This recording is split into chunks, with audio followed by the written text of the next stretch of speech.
আসসালামু আলাইকুম।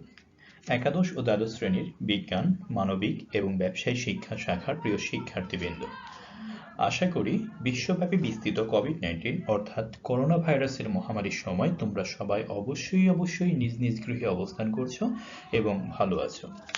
কোভিড-19 মোকাবেলায় আমরা সবাই নিজ নিজ গৃহে অবস্থান করব এবং সর্বোচ্চ সতর্কতা মেনে চলব।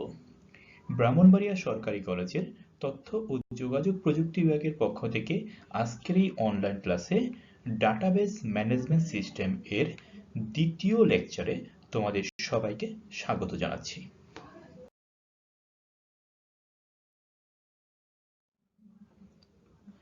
আজকে পুরো ক্লাসে তোমাদের সাথে থাকব আমি আলাউদ্দিন আহমদ, প্রভাষক রসায়ন, ব্রাহ্মণবাড়িয়া সরকারি কলেজ, ব্রাহ্মণবাড়িয়া।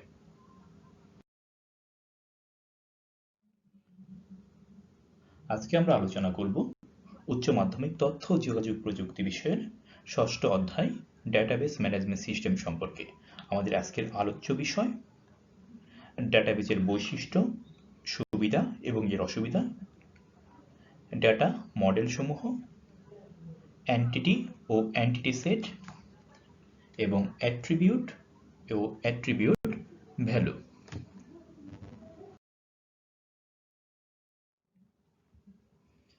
ডাটাবেজের বৈশিষ্ট্যসমূহ।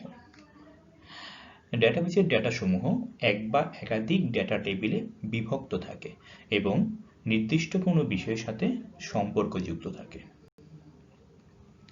সহজে ডেটা টেবিল তৈরি করে data entry, design, form, report এবং কোয়েরি তৈরি করা যায়। এছাড়া নানা ফরম্যাটে রিপোর্ট ও লেবেল তৈরি করে ছাপানো যায়। ডেটাবেজের ফাইলের সাথে অন্য প্রোগ্রামের ফাইলের লিঙ্ক স্থাপন করা যায়, শেয়ার করা যায় এবং প্রয়োজনে ডেটা পরিবর্তন করা যায়। এবং ডেটাবেস ব্যবহারকারী প্রোগ্রাম থেকে শুধু ডেটা আইটেম ব্যবহার করে থাকে।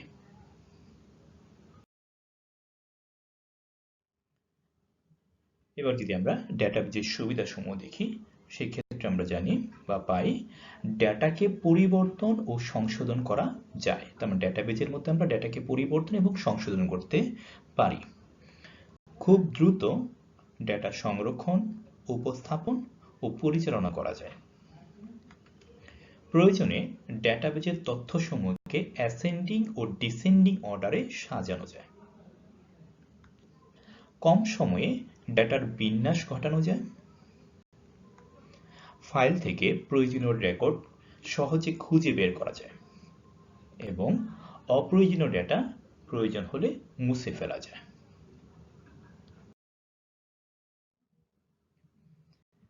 এবার যদি আমরা ডেটাবেজের অসুবিধা সম্পর্কে দেখি, ডেটাবেজ তৈরি ও বাস্তবায়নে অর্থের প্রয়োজন হয়। নিরাপত্তার অভাবে ডেটাবেজের ডেটা হ্যাকিং সহ সংশ্লিষ্ট প্রতিষ্ঠানের আর্থিক ক্ষতি ও সুনাম নষ্ট হতে পারে। অর্থাৎ নিরাপত্তার অভাবের কারণে প্রকৃতপক্ষে ডেটাবেজের মধ্যে যে ডেটাসমূহ সংরক্ষণ করা হয় তার মধ্যে অনৈতিকভাবে বা অবৈধভাবে প্রবেশ করার মাধ্যমে, অর্থাৎ হ্যাকিং করার মাধ্যমে সংশ্লিষ্ট প্রতিষ্ঠানের বিভিন্ন রকমের আর্থিক ক্ষতি এবং সুনাম নষ্ট করা সম্ভব হয়। ভুল ডেটার কারণে, আমরা যদি কোনো কারণে ভুল ডেটা দিই তাহলে সেই ভুল ডেটার কারণে সম্পূর্ণ ডেটা অকার্যকর অথবা প্রভাবিত হতে পারে। ডেটাবেজের নিরাপত্তা ও রক্ষণাবেক্ষণের জন্য প্রশিক্ষণপ্রাপ্ত দক্ষ লোকের প্রয়োজন হয়। তাহলে এই হচ্ছে ডেটাবেজের অসুবিধাসমূহ। এখন আমরা জানব বিভিন্ন প্রকার ডেটা মডেল সম্পর্কে। ডেটা মডেল হলো একটি ধারণা যার দ্বারা কোনো একটি প্রতিষ্ঠানের ডেটাকে উপস্থাপন, বিভিন্ন ডেটার মধ্যে সংযোগ এবং ডেটার উপর বিভিন্ন ধরনের শর্তকে সুন্দরভাবে উপস্থাপন করা যায়। ডেটা মডেল বিভিন্ন প্রকারের হতে পারে, যেমন list structure model, hierarchical model, network model, relational model, object oriented model ইত্যাদি প্রকারের আমরা ডেটা মডেল সমূহ দেখতে পাই।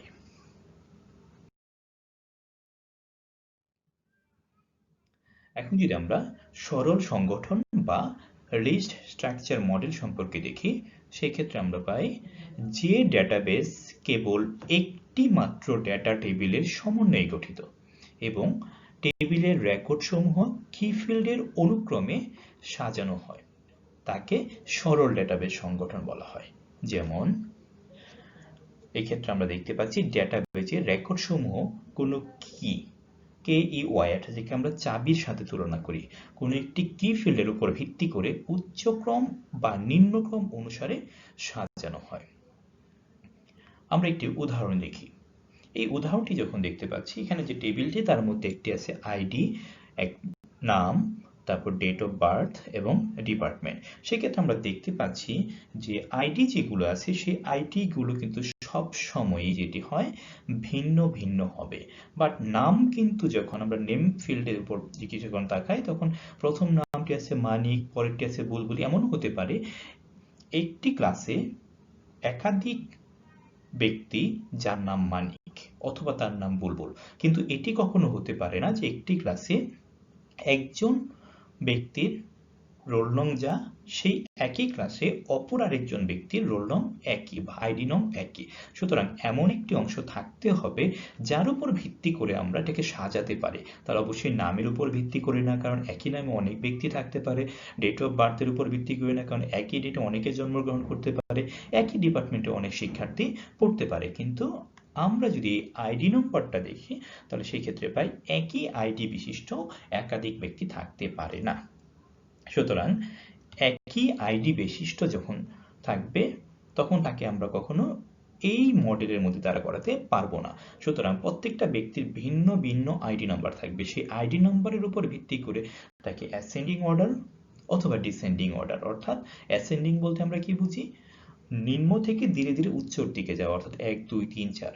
আর ডিসেন্ডিং অর্ডার বলতে আমরা কি বুঝি, 4 3 2 1, অর্থাৎ ঊর্ধ্ব যে সংখ্যাটা আছে তার থেকে নিম্নের দিকে আসা। তাহলে এই আইডির উপর ভিত্তি করে তাকে আমরা সাজাতে পারি।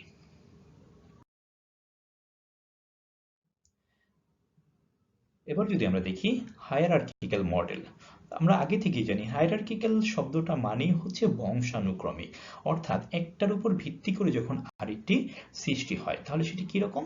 হায়ারার্কিক্যাল মডেলে ডেটাগুলোকে ট্রি অর্থাৎ এক ধরনের ডেটা স্ট্রাকচার যেটি একই স্ট্রাকচারের মাধ্যমে উপস্থাপন করা হয়। যে কোনো একটি এন্টিটির একটি মাত্র প্যারেন্ট থাকতে পারে। তাহলে প্যারেন্ট বলতে বোঝাচ্ছে যে মূল যে অংশ যেখান থেকে সবকিছু সৃষ্টি, এবং একটি প্যারেন্ট এন্টিটির একাধিক চিলড্রেন থাকতে পারে। ঠিক আছে, আমরা যখন উদাহরণ দেখব তখন বিষয়টি ক্লিয়ার হয়ে যাব। সেক্ষেত্রে আমরা দেখতে পাই সবার উপরে যেই এন্টিটি থাকে তাকে বলা হয়েছে রুট। উদাহরণ হিসেবে আমরা যদি দেখি স্কুল, কলেজ, ইউনিভার্সিটি, বিভিন্ন ডিপার্টমেন্টের যে হায়ারার্কিক্যাল মডেল, সেই হায়ারার্কিক্যাল মডেলটা কিরকম, এই যে আমরা এখানে দেখলাম একটি ডিপার্টমেন্ট আছে, সেই ডিপার্টমেন্টের মধ্যে বিভিন্ন কোড নেম, তার উপর ভিত্তি করে বিভিন্ন কোর্স, বিভিন্ন স্টুডেন্টের ক্ষেত্রে তার আইডি, নাম, কোর্স ইত্যাদি মাধ্যমে একটি অবস্থান দেখানো হচ্ছে। তাহলে এই যে স্ট্রাকচারটি দেখানো হচ্ছে সেই স্ট্রাকচার আমরা পাই এখানে। ডিপার্টমেন্ট হলো রোড। কেন? কারণ আমরা আগেই বলছিলাম যে সবার উপরে যে এন্টিটি থাকে তাকে রোড বলা হয়। তার মানে এই যে রোড যে অংশটুকু সেটা হচ্ছে প্রকৃতপক্ষে এই ডিপার্টমেন্ট অংশটি। এবার এই ডিপার্টমেন্ট রোডের ক্ষেত্রে আমরা চিলড্রেন পাই। কি কি চিলড্রেন? আমরা এখানে চিলড্রেন পাই কোর্স এবং স্টুডেন্ট, অর্থাৎ ডিপার্টমেন্টের অধীনে আছে কিন্তু কোর্স এবং স্টুডেন্ট। আবার আমরা যদি কোর্স এর ক্ষেত্রে দেখি তাহলে এই কোর্সের যে চিলড্রেন সেটা হচ্ছে আবার এই প্রফেসর। সুতরাং ডিপার্টমেন্টের অধীনে কোর্স এবং স্টুডেন্ট, আবার কোর্সের অধীনে কিন্তু প্রফেসরের আইডি নাম্বার দেওয়া। সুতরাং সবার উপরটি হচ্ছে রোড, সেই রোডের পরবর্তীতে আমরা কিছু চিলড্রেন পাচ্ছি। সেই চিলড্রেনগুলো থেকে আবার চিলড্রেনকে যখন প্যারেন্ট আকারে তুলনা করছি তখন তার থেকে আবার আমি কিছু চিলড্রেন পাচ্ছি। তাহলে এই হচ্ছে প্রকৃতপক্ষে হায়ারার্কিক্যাল মডেল, যেটি একটি ট্রি স্ট্রাকচার, অর্থাৎ একটি গাছের কাঠামোর মতো। গাছের একটি গোড়া থাকে, সেখান থেকে ধীরে ধীরে কি উপরের অংশ যায়, একটা থেকে আরেকটা সৃষ্টি হয়। এখানে সে একই ফর্মের ডিপার্টমেন্ট ছিল, সেখান থেকে কোর্স এবং স্টুডেন্টে ভাগ হলো। তখন আবার স্টুডেন্টগুলো হয়তো আরো বিভিন্নভাবে ভাগ হবে, কোর্সগুলো এখানে প্রফেসর হয়তো আরো বিভিন্নভাবে ভাগ হতে পারে, তাদের মধ্যে আরো ভাগ হতে পারে। তার মানে একটির উপর ভিত্তি করে একাধিক যখন সৃষ্টি হচ্ছে, তখন সেই মডেলটি হচ্ছে হায়ারার্কিক্যাল মডেল।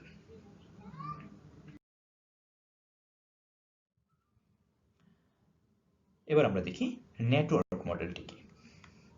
নেটওয়ার্ক মডেলে এন্টিটিগুলো গ্রাফ আকারে সন্নিবেশিত থাকে।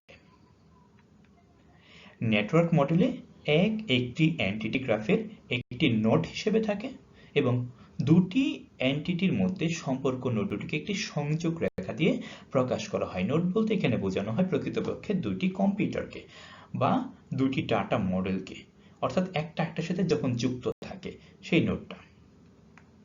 এখন নেটওয়ার্ক মডেলে একটি এন্টিটি বিভিন্ন সংযোগ রেখার মাধ্যমে বোঝানো যায়। যেমন আমরা এই ক্ষেত্রে যদি দেখি, এই ক্ষেত্রে আমরা দেখতে পাচ্ছি ডিপার্টমেন্ট এবং স্টুডেন্ট। সেই ক্ষেত্রে ডিপার্টমেন্টের সাথে কিন্তু ডিপার্টমেন্টের কোড এবং নেম, আবার স্টুডেন্টের মধ্যে দেখো আইডি, নেম এবং কোর্স। তার মানে এখানকার যে ফিল্ড নেম এবং ওইখানকার স্টুডেন্টের যে ফিল্ড, এদের মধ্যে একটি সংযোগ স্থাপিত হচ্ছে। পাশাপাশি ডিপার্টমেন্টের সাথে কোর্সের একটি সম্পর্ক, স্টুডেন্টের সাথে প্রফেসরের একটি সম্পর্ক, ডিপার্টমেন্টের সাথে প্রফেসরের সম্পর্ক, আবার প্রফেসরের সাথে কোর্সের সম্পর্ক, অর্থাৎ একটি সাথে আরেকটির সম্পর্ক। তার মানে প্রত্যেকটি নোড একটি আরেকটির সাথে যুক্ত হচ্ছে কিসের মাধ্যমে? একটি রেখার মাধ্যমে। এই যে মডেলটি আছে একটির সাথে একটি যুক্ত হওয়ার মডেল, এটিকে বলা হচ্ছে প্রকৃতপক্ষে একটি নেটওয়ার্ক মডেল। এবার যদি আমরা দেখি রিলেশনাল মডেলটি কি। রিলেশনাল মডেল বা রিলেশনাল ডেটা মডেল, এই ক্ষেত্রে ডেটা দ্বিমাত্রিক টেবিলে সাজানো থাকে এবং টেবিলের বিভিন্ন ফিল্ড অথবা কলামের উপর ভিত্তি করে একটি টেবিল আরেকটি টেবিলের সাথে সম্পর্কযুক্ত হয়। আমরা যদি ইউনিভার্সিটির ডেটাবেজে একটি রিলেশনাল মডেল দেখি, তাহলে সেক্ষেত্রে দেখতে পাই এইরকম একটি মডেল। তো সেই ক্ষেত্রে আমরা দেখতে পাচ্ছি এখানে একটি ডিপার্টমেন্ট আছে, ডিপার্টমেন্টে কোড এবং নেম আছে। আবার এই নির্দিষ্ট কোড যেটি আছে তার কিন্তু সেই কোডের এগেনস্টে একটি স্বাভাবিকভাবে কোর্সের নাম থাকবে। তার মানে সেই কোর্সের নামের উপর ভিত্তি করে প্রফেসর লিস্টে যে কোর্সের নামটি আছে তার উপর ভিত্তি করে কিন্তু আমরা ডিপার্টমেন্টের সাথে কোন প্রফেসর সেটাকে আমি নির্দিষ্ট করতে পারি। তার মানে কোড নাম্বারের সাথে কোর্সের সম্পর্ক। পরবর্তীতে সেই কোর্সের মাধ্যমে যখন আমরা দেখতে পাবো কোর্সের বিভিন্ন নেম, সেটা ডিপার্টমেন্টে কি কোড থাকবে, সেই কোড বিশিষ্ট যে কোর্সটি আছে সেটা কোন প্রফেসর নেবে, সেটা কত ক্রেডিট, তাদের মধ্যে একটা সম্পর্ক। আবার এই নমের সাথে স্টুডেন্টের নামের একটি সম্পর্ক। তার মানে দেখা যাচ্ছে একটির সাথে আরেকটি সম্পর্ক স্থাপন করছে কিসের উপর ভিত্তি করে? বিভিন্ন ফিল্ড বা কলামের উপর ভিত্তি করে। এই যে বিভিন্ন ফিল্ড বা কলামের উপর ভিত্তি করে যখন একটি টেবিলের সাথে আরেকটি টেবিলের সম্পর্ক স্থাপিত হয়, তখন যে মডেলটি স্থাপিত হচ্ছে সেটির নাম হচ্ছে রিলেশনাল মডেল। এবার যদি আমরা দেখি object relational model. Object relational model কি? অবজেক্ট রিলেশনাল মডেলে প্রতিটি এন্টিটি রিয়েল ওয়ার্ল্ডের এক একটি অবজেক্টকে নির্দেশ করে। অবজেক্ট রিলেশনাল মডেলে এই একটি অবজেক্ট আরেকটি অবজেক্টের সাথে কোনোভাবে সম্পর্কযুক্ত থাকলে তা প্রকাশ করা হয়। অবজেক্ট রিলেশনাল মডেলে যদি আমরা একটি উদাহরণ দেখি, তাহলে সেক্ষেত্রে পাই এই যে একটি যে ডিপার্টমেন্ট, এর মধ্যে বিভিন্ন কোড এবং নিয়ম আছে, তার উপর ভিত্তি করে কোর্সের সাথে সম্পর্ক, কোর্স যেটি আছে তার উপর ভিত্তি করে কোন প্রফেসর সেটিকে নিচ্ছে বা কোন স্টুডেন্টগুলো তার অন্তর্ভুক্ত থাকছে, সেই বিষয়গুলো এখানে উপস্থাপন করা হচ্ছে। সুতরাং এটি একটি রিলেশনাল মডেল, কিন্তু এখানে প্রতিটি অবজেক্ট বা এন্টিটি একটি রিয়েল ওয়ার্ল্ডের অন্তর্ভুক্ত। এই কারণে একে বলা হচ্ছে অবজেক্ট রিলেশনাল মডেল।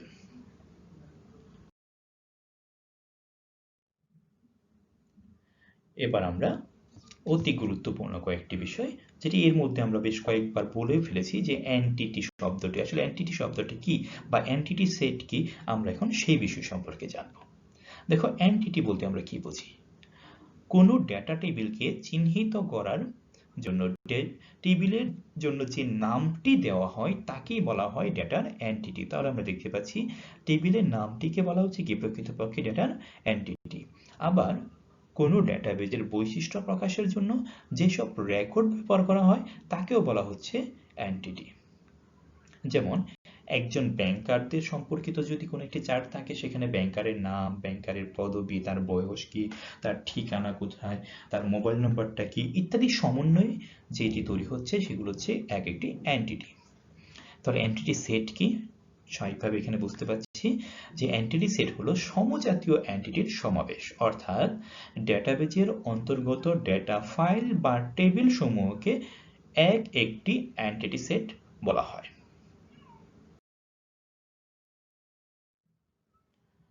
তাহলে চলো আমরা একটি উদাহরণের মাধ্যমে বিষয়টিকে পরিষ্কার করার চেষ্টা করি।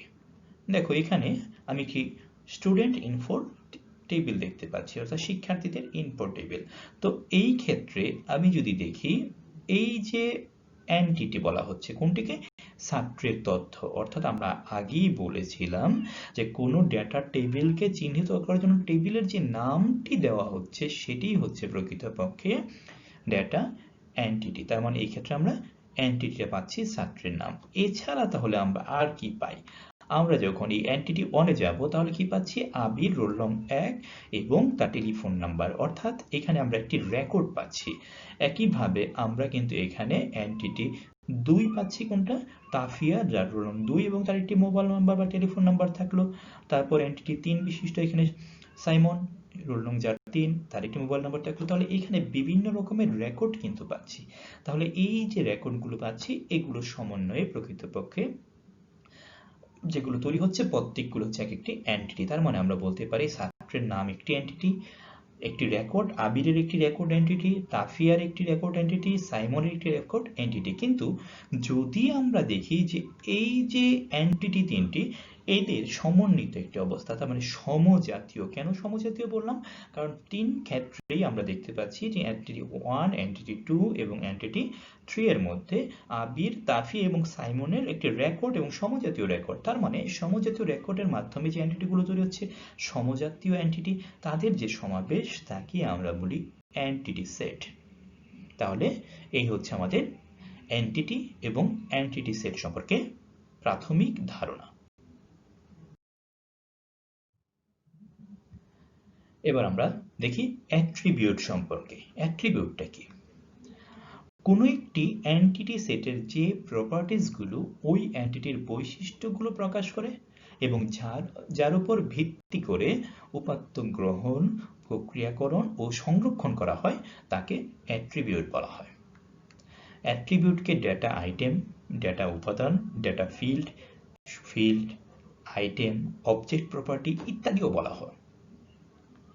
যেমন আমরা এই ক্ষেত্রে দেখি, এই ক্ষেত্রে আমরা পাচ্ছি এই যে নামের একটি ফিল্ড, যার মধ্যে আবির, তাফিয়া, সাইমনের তথ্যগুলো দেওয়া, সাইমনের ডেটাগুলো দেওয়া আছে। আবার আমরা এখানে রোল নং পাচ্ছি, যেখানে রোল নংগুলো 1, 2, 3 আকারে দেওয়া আছে। আবার পাশাপাশি আমরা টেলিফোনগুলো পাচ্ছি। তাহলে এই যে বিভিন্ন ফিল্ডগুলো আছে, এই ফিল্ডগুলো কিন্তু প্রকৃতপক্ষে এন্টিটির বৈশিষ্ট্য প্রকাশ করছে। তাহলে এদেরকেই প্রকৃতপক্ষে বলা হয় অ্যাট্রিবিউট। তাহলে আমরা বলতে পারি নেম, রোল নং এবং টেলিফোন, এই প্রত্যেকটি অংশই বা প্রত্যেকটি ফিল্ডই পৃথকভাবে এক একটি অ্যাট্রিবিউট হিসেবে কাজ করে।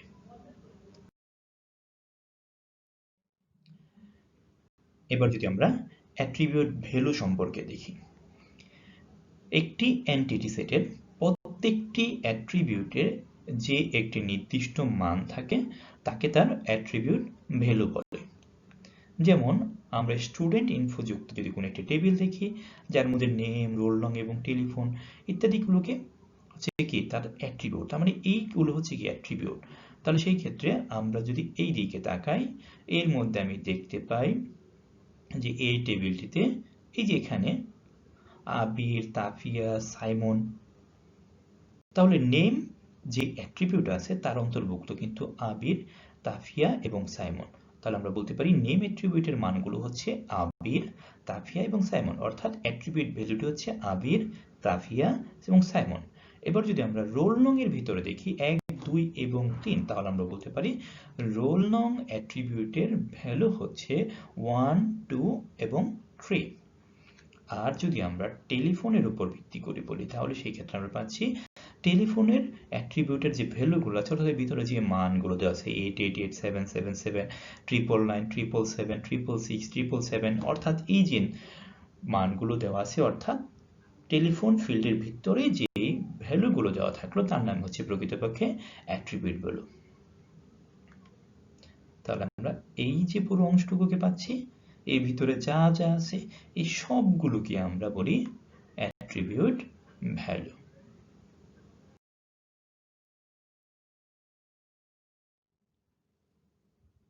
তো প্রিয় শিক্ষার্থীবৃন্দ, এই ছিল আমাদের আজকের আলোচনা।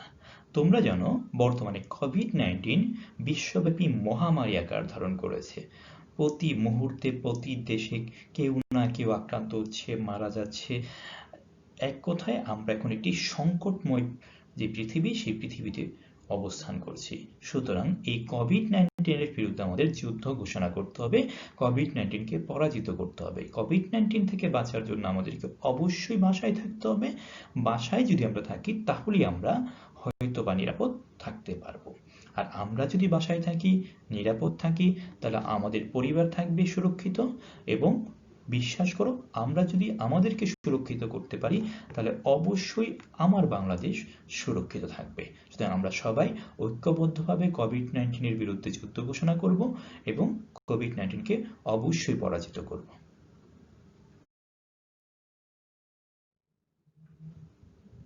সবশেষে একটি কথা, নেভার স্টপ লার্নিং।